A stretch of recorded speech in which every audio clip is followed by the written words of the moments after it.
So the question is, does Kwame, the other character, lead character, say yes to Ami, or how does it end?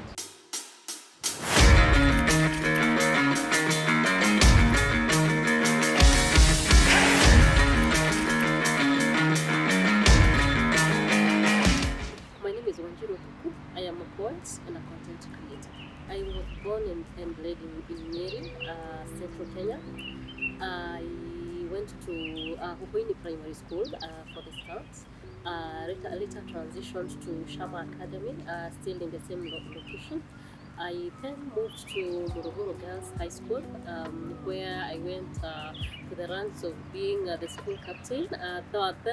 Those days, being a school captain was a big deal. It probably is nowadays, I don't know, but that was a big deal by the way then. I later went to Presbyterian University, where I studied journalism and mass communication. In the between my studying in Presbyterian University, I joined the Nation Media Group, where I interned as a reporter, as a news reporter. I was in the news desk. This is where I met my husband. That was back in 2010.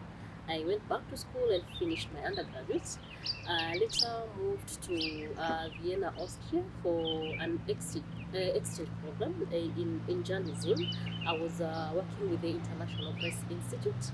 That was back in 2012, after I had completed, of course, my undergraduate. I came back and, of course, went ahead to do other short courses, still in journalism. I then realized I could be very, very good in doing content creation. This is where I started working for the US and the UK corporates, where to date I still write for them in terms of marketing and just any other content in different niches.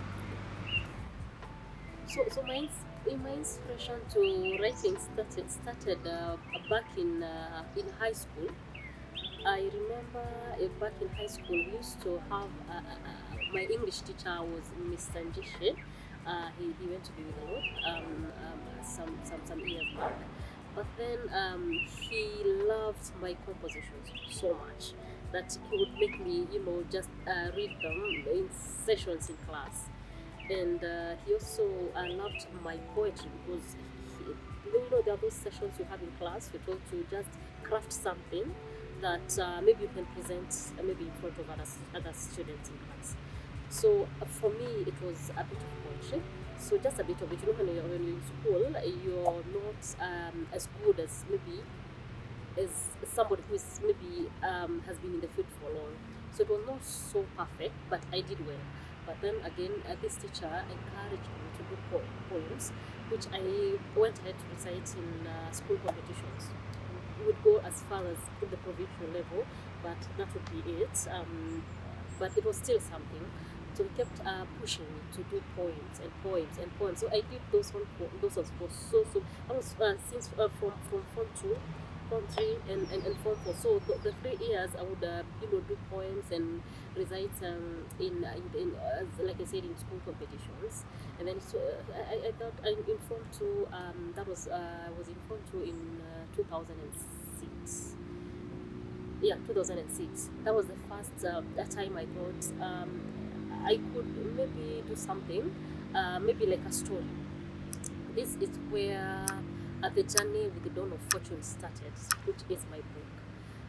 It started in 2006. That's when I started writing. So I wrote just a few pages. When you're in school, you just write even 20 pages. Looks like something really big. So this one looked so big for me because I'd written about 50 pages. So I gave it to him, my English grammar teacher, Mr. Jishin, and he said it was good. For him, it was good. And so I thought I'd done something really nice, and I was thinking now what is left is to publish the book, because for me that was enough. The 50 pages was totally enough. That was huge. When you write on an exercise book, 50 pages, that is so much. You're not putting into factoring in the spacing, the size of a normal, like a printed book. So I completed Form 4, and I knew after this I'm just going to publish the book. It was complete. It was complete. It was good. So I went to Presbyterian University. This is where I met the vice chancellor. Had written a book which I cannot quite remember the title of it, and so he connected me to his printer, to his publisher. This whereby I handed them a copy of my book, because I had transferred the content into a laptop with the help, of course, of my dad. I really appreciate his efforts also. So I gave it to them, but I think they did not quite embrace what I had presented to them. They needed me to give them a huge chunk of money to publish. They were asking for $500,000 to publish the book. But I still think, and I still believe, they just felt they had to do a lot with the book, rewrite, because it was they would just have to rewrite the whole stuff. So probably they felt they had to rewrite the whole book, do a lot of editing, and that would be a lot of work for them. So I think that's why they asked for that much. Being in campus, the school fees, there's so much money that is needed in different phases of campus life. So I did not have that money. My dad could not help me either. So we decided, let me finish campus first, and then perhaps once I get a job, I could publish the work. But then again, I forgot about it completely, and I just kept it somewhere hidden in my machine, my laptop. So came the COVID period. That was in 2020. In 2020, there was so much of indoor. We were all locked in during those early COVID days. So I felt that the best I could do with my time was go back to the book. I remember there was a book I had written and I needed it published. Let me just have a look at it, and then perhaps we can publish it. But then again, I did not. I read just the first pages, and I was wondering who wrote this book, because it could not represent me at all. I just felt this needed a whole new face from the start to the end, everything. I had the concept. So just rewrite the whole stuff, and that's it. And my other inspiration, I would say, I said this book I started writing in high school.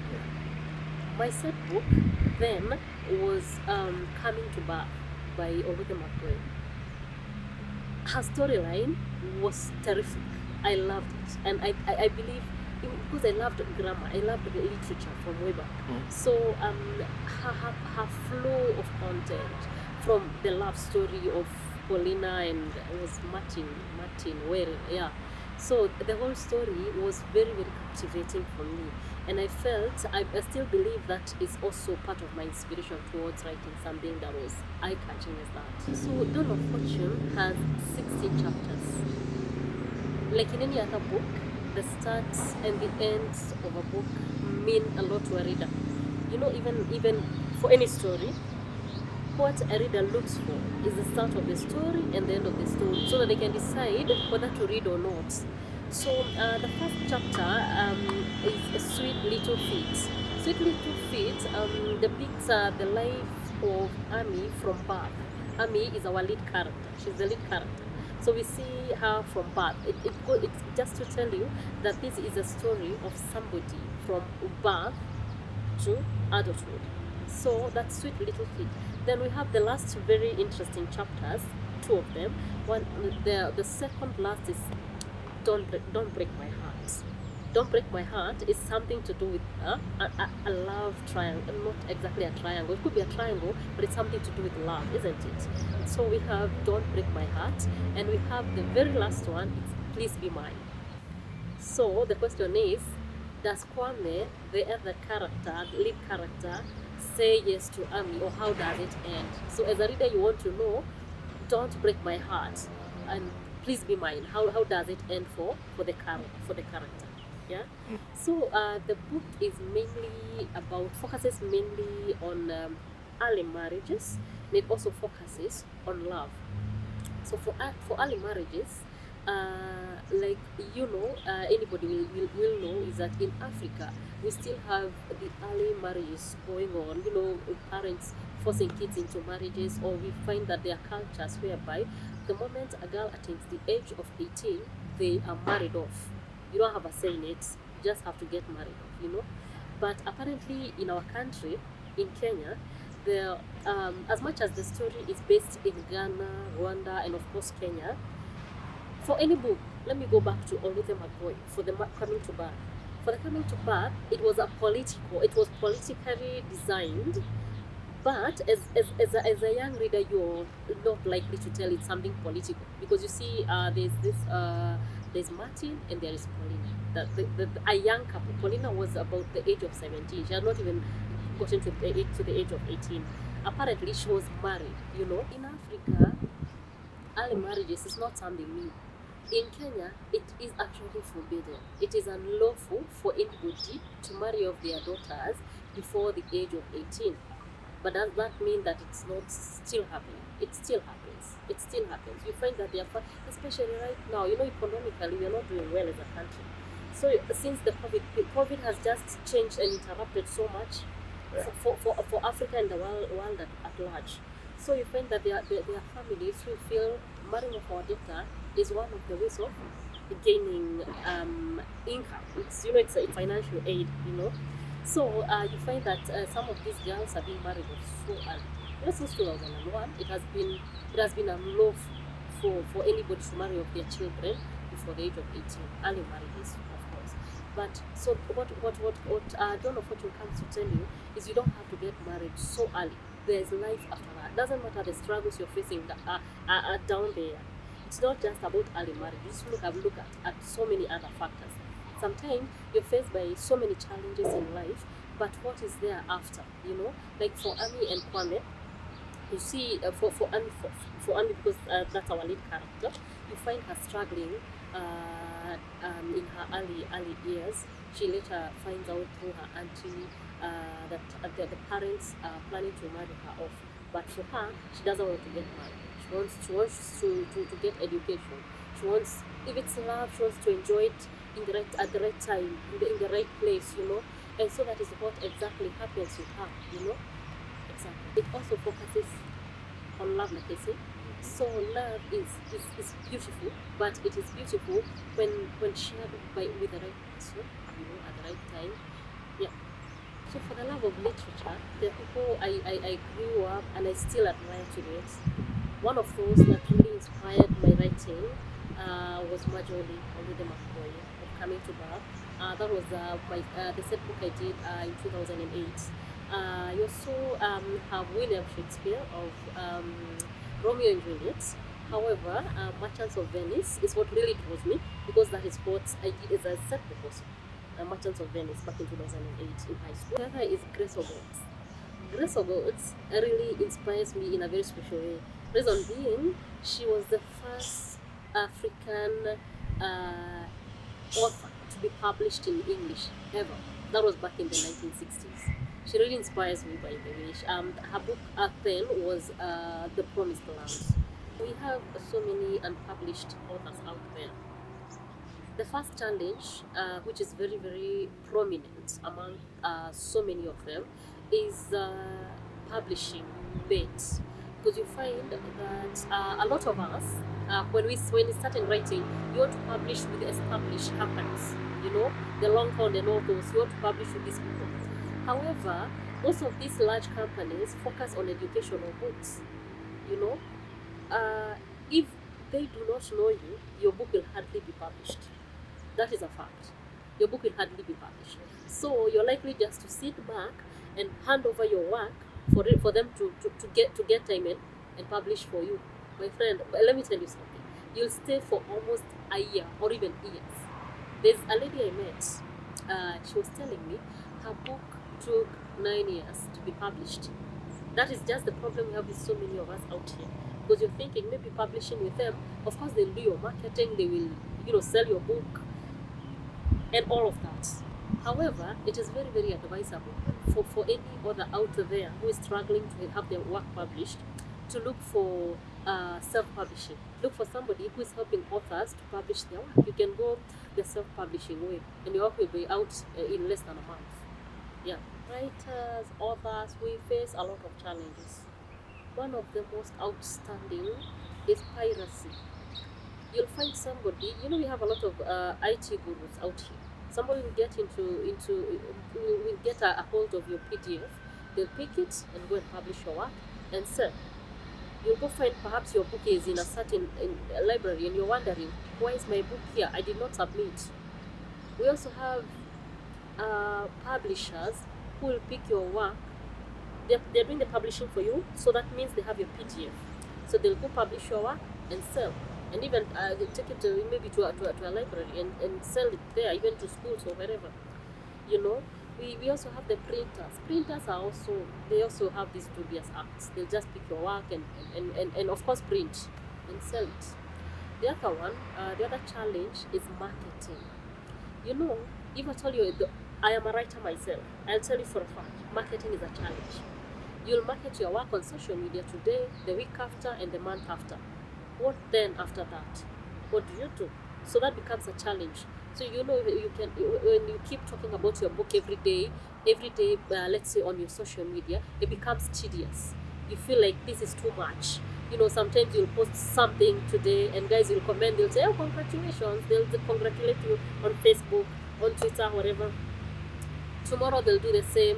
The day after, people are tired. They have seen your work enough times. So they'll hardly comment. And so for you feel like it is becoming too much and you sort of labor, Marketing is just a challenge for writers. That's the challenge they face.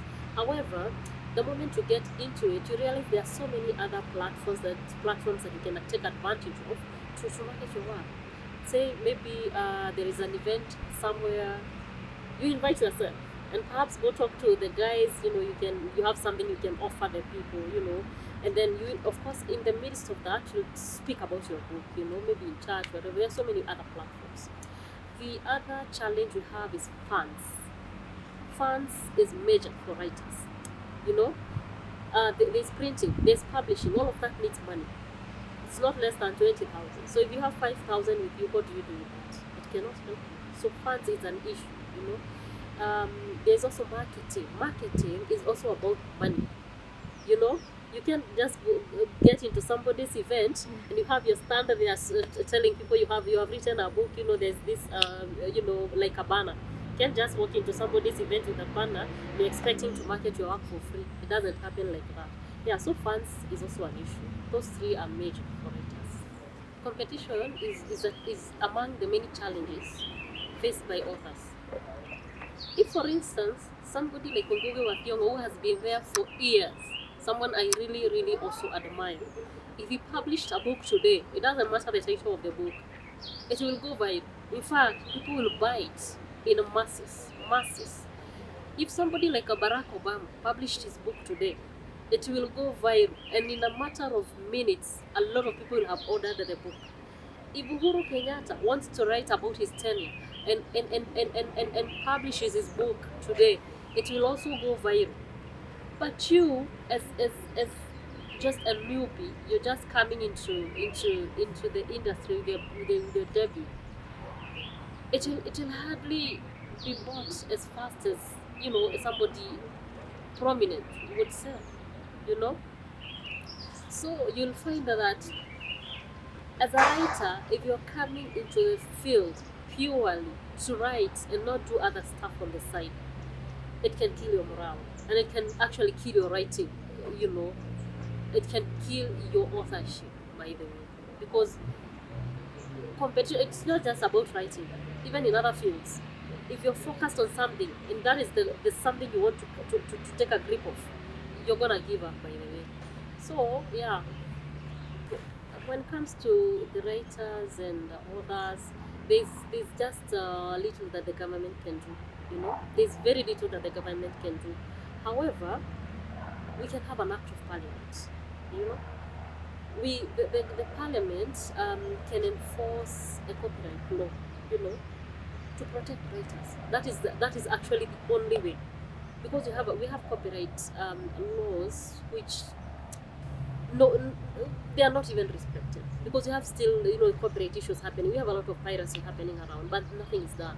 But if we can have the parliament enforce that law, I think it would be the best for writers. When it comes to marketing and marketing bits and just being known out there, it is advisable, highly advisable, that you join groups, you join bodies such as the Noria Bookshop. It is the only online bookshop we have in Kenya, the only one. So join the Nuria Bookshop. If you are a writer out there, just join the Nuria Bookshop. It's an online store. Join them. They will do your marketing. They will market your book. They will sell your books, and then they will, of course, we have first of all, when I became an author, somebody told me, forget about libraries, taking your books to libraries so they can sell your book. 90% of the times, these guys will sell your book, you'll never see the funds. You'll keep following up. So if you have your books distributed all over Nairobi, the bookshops in Nairobi, it means having a legwork. Doing legwork and just going checking, have my books been sold in this bookshop, in that bookshop, it means that it becomes your daily job. You can just use Nuria Bookshop, whereby the moment they sell your book, they will notify. Most of these others will not let you know. They'll just sell your book, then you'll do the following up. You can also join the Writers Guild. The Writers Guild is very, very good at training people how to write. They'll also sell your book, if it's of standard, they will sell your book and market it. Yes, that is exactly what you should. The future of the Kenyan writers is bright. Kenyans are reading. Kenyans read. They are reading nowadays. Some years back, you'd say Kenyans do not read. Actually, people tell you, you want to become a writer, do not write. Kenyans will not read your work unless you're writing for guys abroad, But let me tell you, my book was published was published and launched in last year, May. So far, I have seen tremendous response from people. Not just my friends, even people I do not know. Guys are reading, they are reading. So do not be discouraged. If you are a writer out there, do not be discouraged. For my fellow countrymen and women, I will advise them to read Kenya. Just buy Kenya and build Kenya. Read African content. By the way, we are very good writers. I'll tell you that for a fact. We are very good writers. We write well. It's only that sometimes people have this notion of thinking Kenyans do not write well. We love these abroad books. Apparently, we are very, very good writers. Yeah. So, as a writer, you're faced by something we call the writer's block. It can actually get you for a month or even more. The writer's block is serious. So, apparently, for me, what I do, not just when I'm writing, any other time when I am faced by life stressors, because they are always there. I work out. I love to work out, by the way. I just work out, listen to some music. Jazz is my best, by the way. I listen to a lot of jazz. So that really helps me unwind, meet friends. I am a very social person, by the way. So I love to meet my friends and my family members. That makes me feel rejuvenated. When I look at Dawn of Fortune and Coming to Birth, I see two things that look almost the same. Two books that sound almost the same. Like I said, Coming to Birth was my set book back in 2008.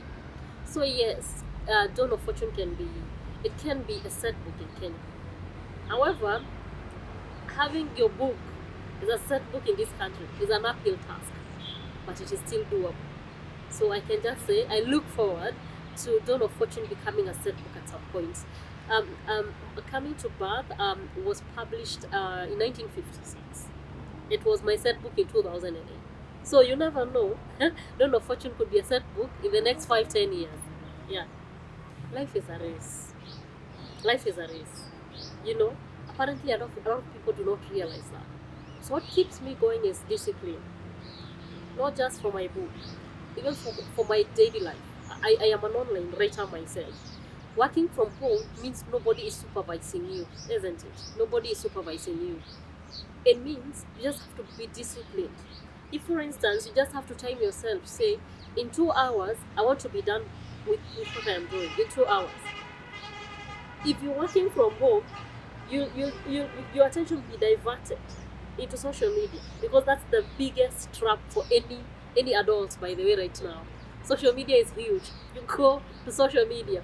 By then, my favorite guys, people like Manito and people like Terence Creative, these people, because they're artists also. I'm artistic myself. So they're artists. These people really draw me. So if I am not disciplined, I'll find myself diving in to watch what these people are doing, So life is about discipline. This where timing comes in. Time and discipline work together. That's like a couple. They work together, you know. So if you're not disciplined in life, it means you cannot achieve anything you put your mind to. You cannot. Any indisciplined person, doesn't matter how bright you are, whether you're the best in KCSE those days or when or how good you are at your job, doesn't matter. If you're not disciplined, you cannot achieve anything.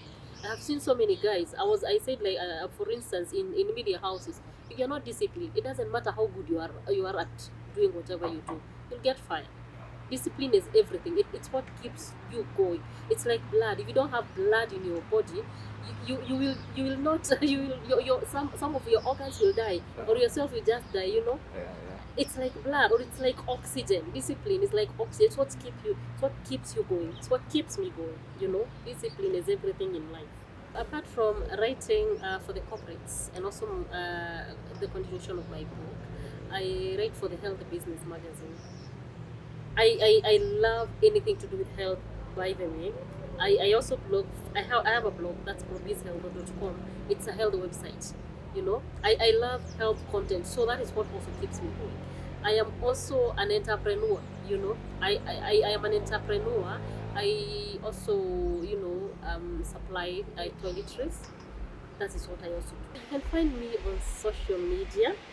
That is Wanjiru M Thuku on Facebook, Wanjiru M Thuku on Twitter. That is how you can find me. If you need my book, you can always find it in Nuria Bookshop. Just type in Nuria Bookshop, or just Nuria, or just type in Dawn of Fortune. It will just bring just direct you to Nuria Bookshop. Or you can call me on 0723 800 450. You can find me there also. So for the Q Show, this is a platform that a lot of people would love to be featured in, because it's not just a platform for marketing, you know. You're giving insights to people, you're telling people maybe how they can do things better, you know. You're bringing people into the limelight, you know. People like myself, there are so many guys probably who did not know there was a book like this, you know, The Dawn of Fortune. There are guys who didn't know that it existed, but now they know. So thank you to you for even featuring in entrepreneurs. There are guys looking for these entrepreneurs, but they didn't know existed. So through your platform, we are able to find new people that we did not know existed. So congratulations to you, and thank you.